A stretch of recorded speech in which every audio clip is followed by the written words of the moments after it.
आता दादा हे इतकं मोठं व्यक्तिमत्व आहे.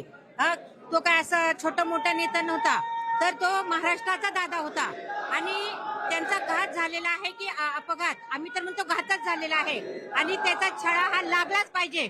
जोपर्यंत हा छळा लागत नाही तोपर्यंत आम्ही लढत राहणार, न्यायासाठी लढत राहणार. आम्ही ज्या महाराष्ट्राला दादा न्याय मिळवून देत होते गोरगरीब सगळ्या जनतेला, त्याच दादासाठी आम्हाला न्याय मागण्याची वेळ इथं अत्यंत दुर्दैवी घटना आहे ही आणि लाजिरवाणी आमच्यासाठी खरंच महाराष्ट्रासाठी घटना आहे की त्या नेत्याला आम्हाला न्याय मागावा लागत आहे. आणि तो पण अशा पद्धतीने तुम्ही पाहताय, केंद्र सरकार झालं, राज्य सरकार झालं, यामध्ये कुठल्याही प्रकारची गांभीर्याने त्यांनी लक्ष देऊन कुठलंच काय ज्या प्रकारे आमच्या रोहित दादांनी जो हे केलं, घटनाक्रम सांगितला, त्या घटनाक्रमापर्यंत ज्या त्रुटी जिथं जिथं कंपन्या कुठल्या याच्यावरती आल्या त्याचं कुठल्याच प्रकारचं उत्तर ही राज्य सरकारने या केंद्र सरकारने दिलेले नाही.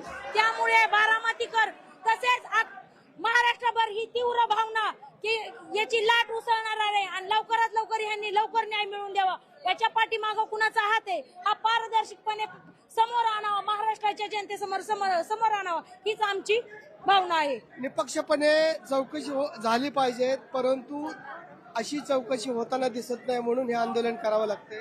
काय भावना आहे? आमचे दैवत, आमचे अजितदादा, आदरणीय अजितदादा, हा महाराष्ट्राचे आज लाडक्या बहिणींचे, आज आमचे दादा, लाडक्या बहिणींचे आमचे दादा, यांचं सत्य बाहेर आल्याशिवाय आम्ही गप्प बसणार नाही. आम्हाला जरी मुंबईच्या मंत्रालयामध्ये जाऊन जरी आंदोलन करायला लागेल तरी आम्ही करू.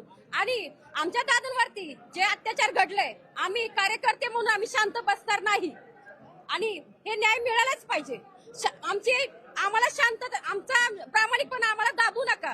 आम्हाला दादांनी आम्हाला अधिकार दिलाय की लढा तुम्ही आणि लढत राहा. आम्हाला हे माहिती आहे की आम्हाला काय करायचंय, इथनं पुढे आम्हाला न्याय मिळलाच पाहिजे.